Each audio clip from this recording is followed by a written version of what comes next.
തിരുവനന്തപുരം കല്ലിയൂരിൽ മകൻ അമ്മയെ കഴുത്തറത്തു കൊലപ്പെടുത്തി. കൊലപാതക ശേഷം പ്രതി മദ്യമൊഴിച്ച് കത്തിക്കാനും ശ്രമിച്ചു. കല്ലിയൂർ സ്വദേശി വിജയകുമാരിയാണ് കൊല്ലപ്പെട്ടത്. മകൻ അജയകുമാറിനെ പോലീസ് കസ്റ്റഡിയിലെടുത്തു. ഇന്നലെ രാത്രി 11:30ഓടെയാണ് തിരുവനന്തപുരം കല്ലിയൂരിൽ ക്രൂര കൊലപാതകം നടന്നത്. രാത്രി വീട്ടിലിരുന്ന് മദ്യപിക്കുന്നതിനിടെ മദ്യക്കുപ്പി നിലത്ത് വീണ് പൊട്ടി. ഇതോടെ വീട്ടിലിരുന്ന് മദ്യപിക്കുന്നത് അമ്മ വിജയകുമാരി ചോദ്യം ചെയ്തു. ഇതിൽ പ്രകോപിതനായ മകൻ അജയകുമാർ കത്തി ഉപയോഗിച്ച് വയറ്റിൽ കുത്തുകയായിരുന്നു. നിലവിളിച്ച് പുറത്തേക്കോടിയ വിജയകുമാരിയെ പിന്തുടർന്നെത്തിയ പ്രതി വീടിന് മുന്നിലിട്ട് കഴുത്തറുത്തു. ഒരു 11 മണിക്കൊക്കെ ശേഷമാണ് സംഭവം. അമ്മയുടെ സൗണ്ട് കേട്ടായിരുന്നു. അപ്പം എന്താണെന്ന് അറിയത്തില്ല. അങ്ങനെ പിന്നെ കുറച്ച് കഴിഞ്ഞ് അപ്പുറത്തുള്ള ആൾക്കാരൊക്കെ ഓടി വരുന്നുണ്ടായിരുന്നു.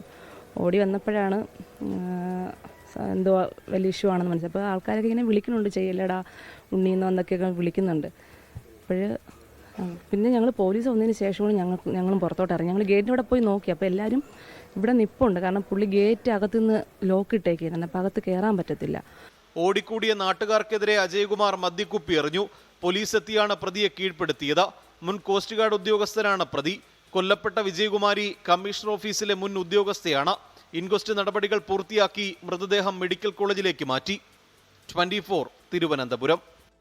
ലോകത്തെവിടെയായാലും ഏത് സമയത്തും 24 വാർത്തകളും ഓഗ്മെന്റഡ് റിയാലിറ്റി പാക്കേജുകളും എക്സ്പ്ലെയിനറുകളും വിശദമായി കാണാൻ ഞങ്ങളുടെ യൂട്യൂബ് ചാനൽ നിങ്ങൾക്ക് സബ്സ്ക്രൈബ് ചെയ്യാം.